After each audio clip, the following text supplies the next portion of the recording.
આજે આપણે એક એવી જિંદગીના સ્મરણો સિંચવાના છે જે આંધીઓમાં પણ એવી ખુમારીથી જીવે કે આજે પણ એમની બુલંદીઓ વર્તાય છે. આજે પણ આકાશમાં ધ્રુવના તારાની જેમ એ અવિચળ છે. આજે કરમસદના કિસાનની વાતો કરવી છે. જગત જેને લોખંડી પુરુષ કહે છે એમની વાતો કરવી છે. નર્મદા નદીના કિનારે 182 મીટર ઊંચી પ્રતિમા જે વાદળો સાથે વાતો કરે છે એ વ્યક્તિત્વની વાતો કરવી છે. એક આદર્શ સત્યાગ્રહી, શ્વેત ક્રાંતિની ગંગોત્રી, શૌર્યવાન, ધૈર્યવાન, રાજપુરુષ, યુગ પુરુષ, લોહ પુરુષ, ભારતના ભાગ્ય વિધાતા. અગણિત વિશેષણોથી નવાજીએ તો સમય ઓછો પડે અને શબ્દોએ ટૂંકા પડે એવું ઝવેર રત્ન એટલે શ્રી સરદાર વલ્લભભાઈ પટેલ. તો આજે આપણા લાડીલા સરદાર વલ્લભભાઈ પટેલની વાતો કરવી છે. જેના માટે કવિ શ્રી સુંદરમ કહે છે, શબ્દ તણા મસ્કારે બાણ, ઢળી જતા શત્રુના પ્રાણ, ગુર્જર હિન્દ અખિલના તંતુ તે બાંધ્યા તે દીધા વાળ, ભારત મુક્તિ મહાજહાજનો તું બળવંતો મહાવીર, જય જય ગૌરવ ગુર્જર વીર, જય જય ગૌરવ ગુર્જર વીર.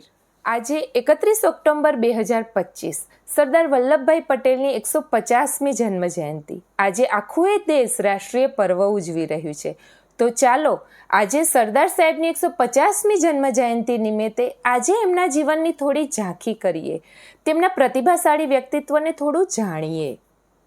ગુજરાતનો ખેડા જિલ્લો એટલે ખૂમતી ધરોનો જિલ્લો. ખેડા જિલ્લાના કરમસદ ગામે પિતા ઝવેરભાઈ અને માતા લાડબાઈનું ચોથું પુત્ર રત્ન સંતાન એટલે શ્રી સરદાર વલ્લભભાઈ પટેલ.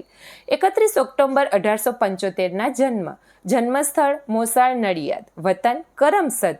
શિક્ષણની વાત કરીએ તો પ્રાથમિક શિક્ષણ એમને કરમસદમાંથી જ મેળવ્યું. નડિયાદની સરકારી શાળામાં મેટ્રિકની પરીક્ષા પાસ કરી, ત્યારબાદ ઘરે જ અભ્યાસ કરીને જિલ્લા વકીલની પરીક્ષા પાસ કરી. 1912માં ઇંગ્લેન્ડમાં બેરિસ્ટરની ડિગ્રી લીધી. પ્રથમ નંબરે ઉત્તીર્ણ થયા, 50 પાઉન્ડનું ઇનામ પણ મળ્યું, પણ પ્રયાણ ભારત તરફ કર્યું. વલ્લભભાઈ પટેલ નાનપણથી જ ખોટું સહન કરી શકતા ન હતા. નેતરની સોટીથી મારનાર શિક્ષક સામે હડતાલ પડાવનાર વલ્લભભાઈ પટેલમાં બાળપણથી જ સત્ય માટેનો આગ્રહ અને નિડરતાના જ ગુણો જોવા મળે છે. કંઈક અલગ જ માટીના બનેલા હતા આ માણસ. ધાર્યું હોત તો વકીલાત કરી ખૂબ કમાણી કરી શક્યા હોત, અંગ્રેજોની જેમ ઠાઠથી જીવન વિતાવી શક્યા હોત, પણ તેમણે તો દેશ સેવાનો કપરો માર્ગ પસંદ કર્યો. કારણ કે નાનપણથી લઈ છેલ્લા શ્વાસ સુધી સરદાર વલ્લભભાઈ પટેલ લોઢા જેવા મજબૂત ઈરાદા સાથે જીવનાર વ્યક્તિ હતા. તેથી જ તો કહેવાયા લોહ પુરુષ. લંડનમાં વકીલાત શીખી અને ગુજરાત પાછા આવીને સફળ બેરિસ્ટર બન્યા.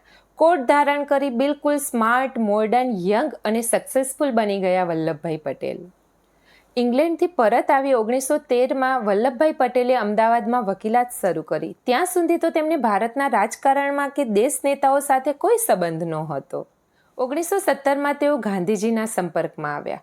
પછી તો જેમ લોઢું ચુંબકની નજીક આવતા ખેંચાવા લાગે એમ ગાંધીજીને મળ્યા પછી વલ્લભભાઈને સત્યાગ્રહ અને દેશપ્રેમ આકર્ષવા લાગ્યા. પછી તો શું, વલ્લભભાઈએ કોટ પેન્ટ છોડ્યા અને ખાદી અપનાવી. 1918માં જ્યારે ગુજરાતના ખેડૂતોની દયનીય સ્થિતિ હોવા છતાં અંગ્રેજ સરકાર તેમની પાસે આકરો કર વસૂલી રહી હતી, ત્યારે વલ્લભભાઈ પટેલે ખેડૂતોને સાથે લઈને સત્યાગ્રહ કર્યો, બારડોલી સત્યાગ્રહ, અને હુંકાર કર્યો, મારા ખેડૂત ભાઈઓ અને બહેનો, આપણે અંગ્રેજ હુકુમત સામે નહીં ઝૂકીએ, ટેક્સ નહીં ભરીએ, ટેક્સના વિરુદ્ધમાં સત્યાગ્રહ કરીશું. આખરે અંગ્રેજ સરકારે ઝૂકવું પડ્યું અને વલ્લભભાઈની આગેવાનીએ ખેડૂતોને જીત અપાવી. આ એ જ સત્યાગ્રહ હતો જેના પછી વલ્લભભાઈ પટેલને પ્રસંગોચિત અને વ્યક્તિત્વોચિત બિરુદ આપ્યું સરદાર. ત્યારબાદ લોકનેતા વલ્લભભાઈ પટેલ બન્યા સરદાર વલ્લભભાઈ પટેલ. સરદાર પટેલે બારડોલી સત્યાગ્રહ, બોરસદ સત્યાગ્રહ, ખેડા સત્યાગ્રહ, ઝંડા સત્યાગ્રહ, સવિનય કાનૂન ભંગ અને હિન્દ છોડો આંદોલનમાં ગાંધીજીના સાચા સાથી બનીને રહ્યા. 1929માં દેશે પૂર્ણ સ્વરાજની માંગ કરી. પછી તો એવું બનવા લાગ્યું કે સરદાર ઘરમાં ઓછું ને જેલમાં વધુ રહેતા. 1942માં ભારત છોડો આંદોલન દુનિયાની સૌથી મોટી ક્રાંતિ બની ચૂક્યું હતું. ત્યારે સરદાર વલ્લભભાઈ પટેલે કહી દીધું કે ભારત હવે કોઈ પણ હિસાબે ગુલામી સહન નહીં કરે. આઝાદી સમયનું ભારત અનેક ટુકડાઓમાં વિખરાયેલું હતું. એ સમયનો સૌથી મોટો સળગતો પ્રશ્ન હતો 562 દેશી રજવાડાઓને એક કરી અખંડ રાષ્ટ્ર બનાવવું. આ વિખરાયેલા રજવાડાઓને હિન્દુસ્તાનમાં ભેળવવાની રણનીતિનો ભાર શ્રી સરદાર વલ્લભભાઈ પટેલને સોંપવામાં આવ્યો.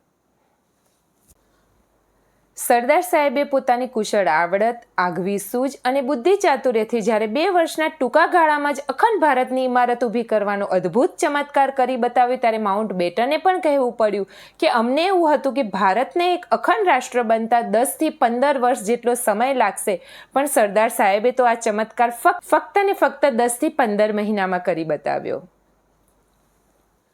માત્ર ગાંધીજી જ નહીં, અંગ્રેજો પણ માનતા હતા કે સરદાર સાહેબ એક નેચરલ એડમિનિસ્ટ્રેટર છે, તેમને અનુભવની પણ જરૂર નથી.